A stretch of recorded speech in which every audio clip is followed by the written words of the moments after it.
Friends, कैसे हैं आप सब। आज एक छोटी सी फिर नई कहानी।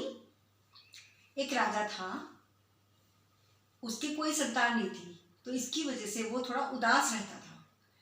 तो और सबसे उपाय पूछता रहता था कि किसी तरह संतान हो जाए। तो एक बार कोई उसके यहाँ एक तांत्रिक आया।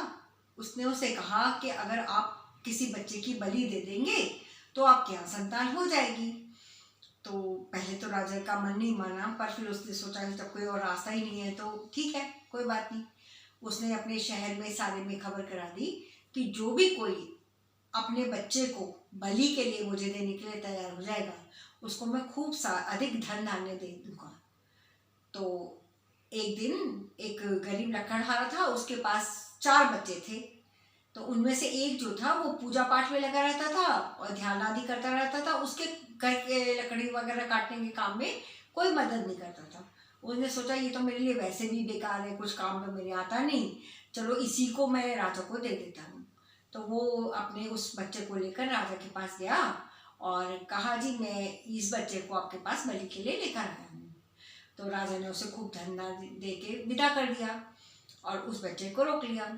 निश्चित दिन जब उसकी बलि दी जाने वाली थी तो उसने अंतिम इच्छा के रूप में पूछा, बेटे तुम्हारी कोई अंतिम इच्छा हो तो बता दो। उसने कहा, मेरे लिए बस थोड़ी सी रेत मंगवा दी जाए। तो उसके लिए रेत मंगवा दी गई। वो उसने क्या किया, रेत के 4 ढेरियाँ बनाई उसने और 3 को तोड़ के और चौथी के आगे हाथ जोड़ करके और बैठ गया। अब तो जो तांत्रिक और राजा था वो सब घबराए कि इसने पता नहीं क्या किया और इन ढेरियों को बनाया पहले और फिर तोड़ा क्यों। तो उन्होंने उससे पूछा कि तुमने ये ढेरियाँ तोड़ी क्यों। तो पहले तो बोला कि आप अपना काम कीजिए, क्या आप जानकर करेंगे। वो नहीं माने, उन्होंने था कि पता नहीं क्यों तोड़ी, पता तो लगे। तो उसने बोला कि ये पहली ढेरी मेरे माता पिता की है, जिन्होंने मुझे जन्म दिया। उनका मेरे प्रति कर्तव्य था कि मेरा लालन पालन करते, पर उन्होंने मुझे आपको दे दिया, तो इसलिए उनके प्रति जो मेरा कर्तव्य था वो उससे पूरा हो गया, तो मैंने उस ढेरी को तोड़ दिया। दूसरी ढेरी थी अड़ोसी पड़ोसी या रिश्तेदार सगे संबंधियों की, क्योंकि जब राजा मेरे पिता ने आपको देने का निश्चय किया तो वो उन्हें समझा सकते थे कि आपकी संतान है, पर किसी ने भी उन्हें समझाने का प्रयत्न नहीं किया, तो वो ढेरी भी मैंने तोड़ दी।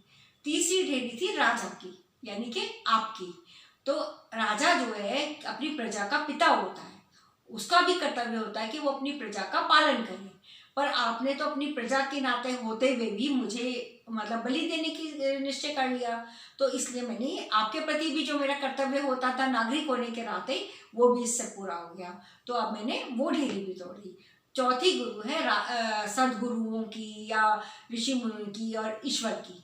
तो अब उसके आगे मैं हाथ जोड़कर नस्वत हूँ, अब वो जो चाहे वो करे, मैं उनके आगे हाथ जोड़कर बैठ रहा हूँ। इसीलिए अब राजा भी और सोच में पड़ गया। राजा ने सोचा कि अगर मैं इसकी बलि दे भी देता हूँ तो कोई पक्का तो निश्चय है नहीं कि मेरे संतान हो ही जाएगी।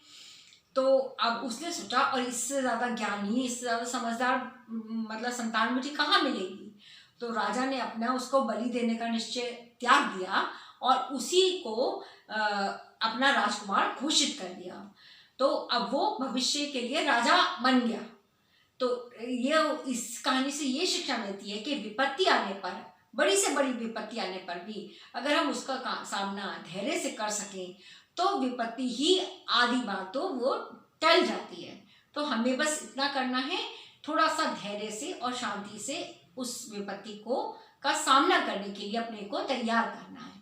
तो यही छोटी सी कहानी के साथ कैसी लगी कहानी मुझे ज़रूर बताएं। और अगर आपने अभी तक मेरे चैनल को लाइक सब्सक्राइब नहीं किया है तो प्लीज़ जल्दी कीजिए। मैं आपके लाइक और सब्सक्राइब के इंतजार में हूँ। बाय।